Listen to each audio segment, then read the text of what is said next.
జై శ్రీరామ్ అండి. ఇప్పుడు మనం భగవద్గీత 6వ అధ్యాయం ఆత్మ సంయమ యోగంలోని 17వ శ్లోకాన్ని నేర్చుకుందాం. ఈ శ్లోకాన్ని చిన్న చిన్న పదాలుగా చేసి నేను 2 సార్లు చెప్తానండి. మొదటిసారి మీరు విని రెండోసారి నాతో పాటు చెప్పండి.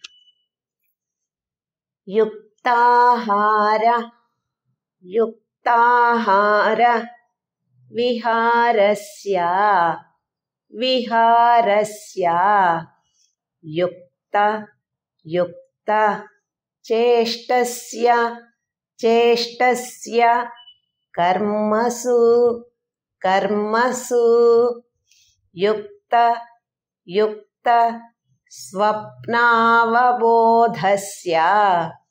స్వప్నావబోధస్య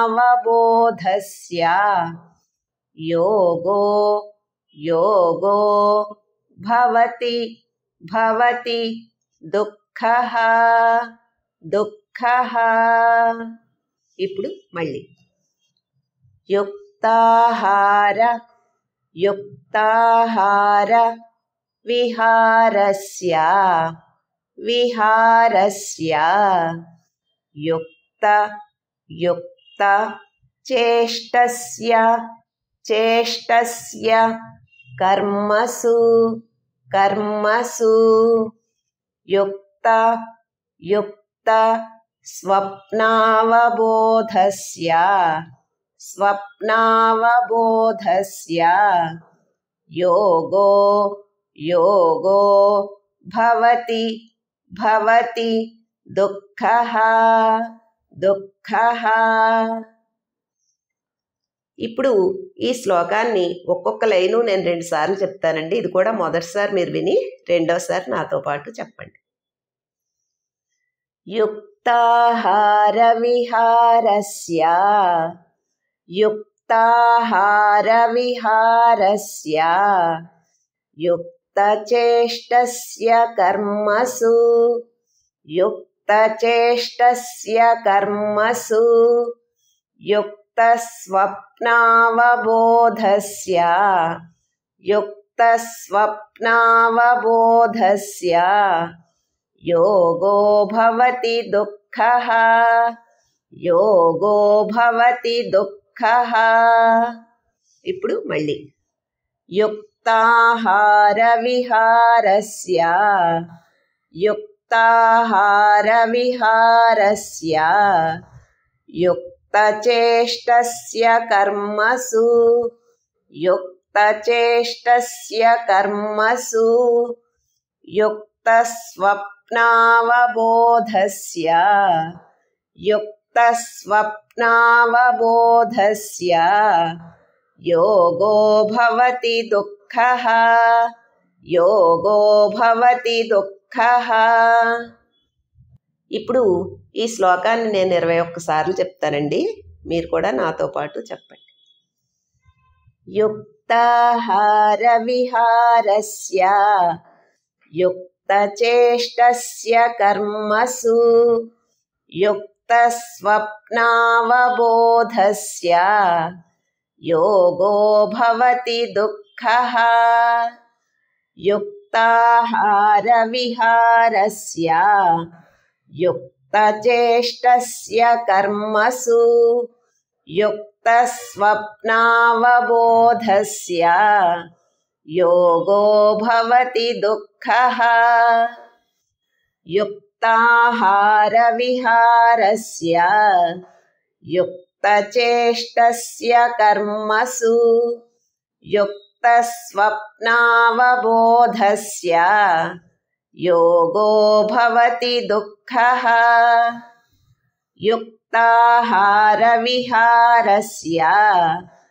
యుక్తచేష్టస్య కర్మసు యుక్తస్వప్నావబోధస్య యోగో భవతి దుఃఖః యుక్తాహార విహారస్య యుక్తచేష్టస్య కర్మసు యుక్తస్వప్నావబోధస్య యోగో భవతి దుఃఖః యుక్తాహార విహారస్య యుక్త युक्तचेष्टस्य कर्मसु युक्तस्वप्नावबोधस्य योगो भवति दुःखः युक्ताहारविहारस्य युक्तचेष्टस्य कर्मसु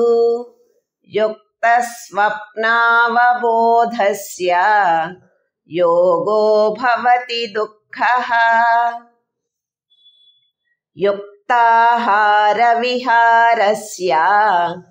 युक्तचेष्टस्य कर्मसु युक्तस्वप्नावबोधस्य योगो भवति दुःखः युक्ताहारविहारस्य युक्तचेष्टस्य कर्मसु युक्तस्वप्नावबोधस्य योगो भवति दुःखः युक्ताहारविहारस्य युक्तचेष्टस्य कर्मसु युक्तस्वप्नावबोधस्य योगो भवति दुःखः युक्ताहारविहारस्य युक्तचेष्टस्य कर्मसु युक्तस्वप्नावबोधस्य योगो भवति दुःखः युक्ताहारविहारस्य युक्तचेष्टस्य कर्मसु युक्तस्वप्नावबोधस्य योगो भवति दुःखः युक्ताहारविहारस्य युक्तचेष्टस्य कर्मसु युक्तस्वप्नावबोधस्य योगो भवति दुःखः युक्ताहारविहारस्य युक्तचेष्टस्य कर्मसु युक्तस्वप्नावबोधस्य योगो भवति दुःखः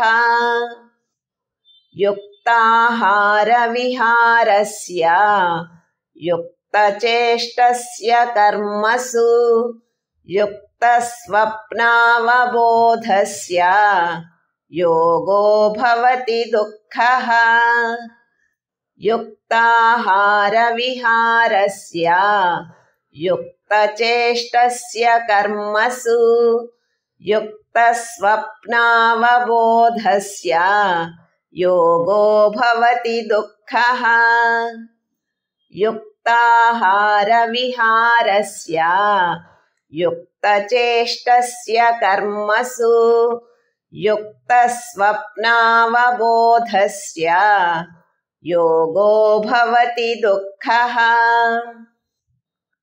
युक्ताहारविहारस्य युक्तचेष्टस्य कर्मसु युक्तस्वप्नावबोधस्य योगो भवति दुःखः युक्ताहारविहारस्य युक्तचेष्टस्य कर्मसु युक्तस्वप्नावबोधस्य योगो भवति दुःखः युक्ताहारविहारस्य युक्तचेष्टस्य कर्मसु युक्तस्वप्नावबोधस्य योगो भवति दुःखः युक्ताहारविहारस्य युक्तचेष्टस्य कर्मसु